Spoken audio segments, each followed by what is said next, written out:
The president of South Korea has said his people and his government are prepared for any contingency on the Korean peninsula. His comments came after neighbouring North Korea test-launched several missiles and detonated a second nuclear device. President Lee Myung-bak came to Europe for the G8 summit to celebrate 20 years of close ties with Poland and to put the finishing touches to a free trade agreement between South Korea and the EU. And in his first major European TV interview since becoming president, the man they call the Bulldozer also told Euronews why he's giving away his personal fortune, worth 16 million euros, to help the poor. Mr. President, I have to ask you about your neighbour, North Korea, because over the last 6 weeks there's been a nuclear test, several firings of missiles, several of them just a few days ago. How dangerous is your neighbour? Globally, there are some very pressing security concerns. Terrorism is one, and if you look at individual countries, then North Korea is indeed a very serious issue. One of the most serious and urgent worries is North Korea's involvement in nuclear proliferation. If nuclear materials, for instance, are being spread and exported to other regimes, then obviously global security will be seriously damaged. That's one reason why the North Korean issue is very serious. The missile firings and specifically the nuclear test, I think, sent shockwaves throughout the world that were felt here in Europe, thousands of kilometers away. I wonder how it felt sitting in Seoul, so close. The people and government of South Korea are prepared for all contingencies on the Korean peninsula. That means being militarily ready and preparing the people psychologically for anything. South Korean people have been in a state of readiness since our country was divided 60 years ago. But at the same time, we're not completely immersed by North Korea. People live their daily lives normally, and our economy goes on as usual, which I find quite gratifying. How would you characterize your counterpart in Pyongyang, Kim Jong-il? Chairman Kim Jong-il is the leader of one of the most isolated countries in the world. As we know, the 21st century is an era when almost all the nations around the world are opening up, and through international cooperation they are developing their economies and so on. But North Korea still remains probably the only country in the world to be so isolated, and this is something many people cannot easily understand. And to a certain degree, even more isolated now that the sunshine policy of the last 10 years has been wound back. Are you taking a more aggressive stance purposefully against North Korea? Previous South Korean administrations provided about 4.3 billion euros of assistance to North Korea over the last 10 years. The idea was to open up North Korea, but that didn't work. Now they have nuclear arms, or at least they're trying to make them.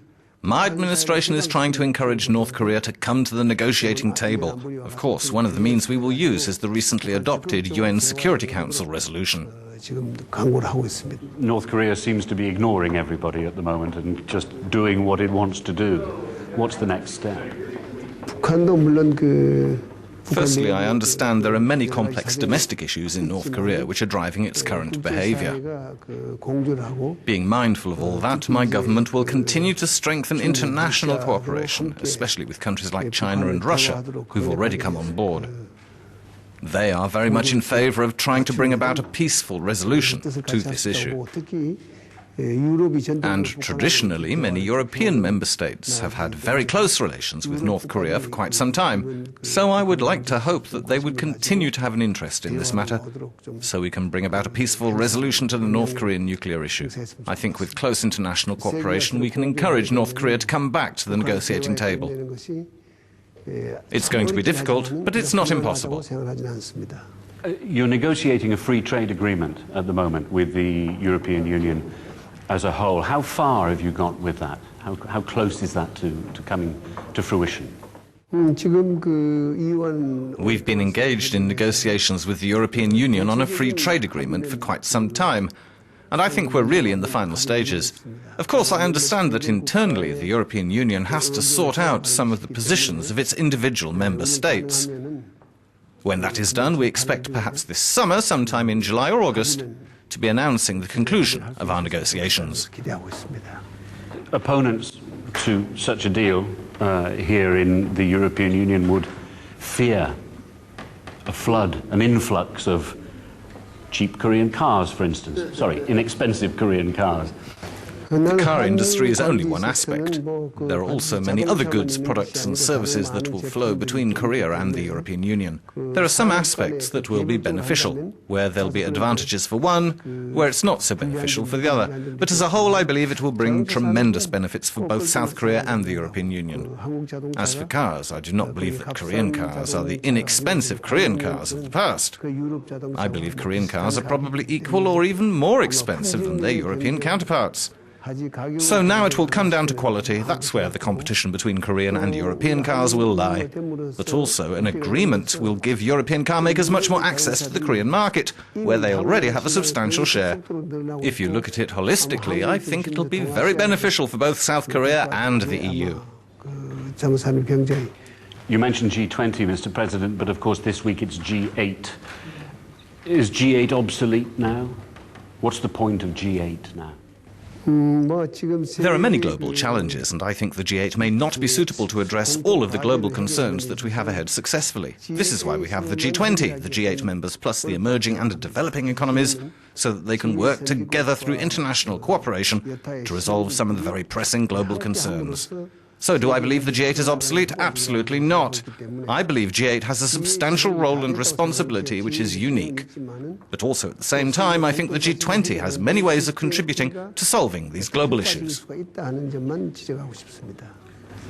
Mr. President, I'd like to ask you about a gesture which has been widely reported and really quite unusual for the leader of any country, and that is you're giving away all your money. Could you tell me a little bit about that? It's a little embarrassing that you mentioned that, but indeed, of all the incumbent presidents, I do stand out by giving away my personal fortune back to society. I grew up in extreme poverty. Throughout my life, I was helped by many people. Most of them were not very well off, similar to my situation at that time. And as you see, I became president because of the help of these very warm-hearted people. I consider it a pure joy I'm now able to help them. 일은 아니라고.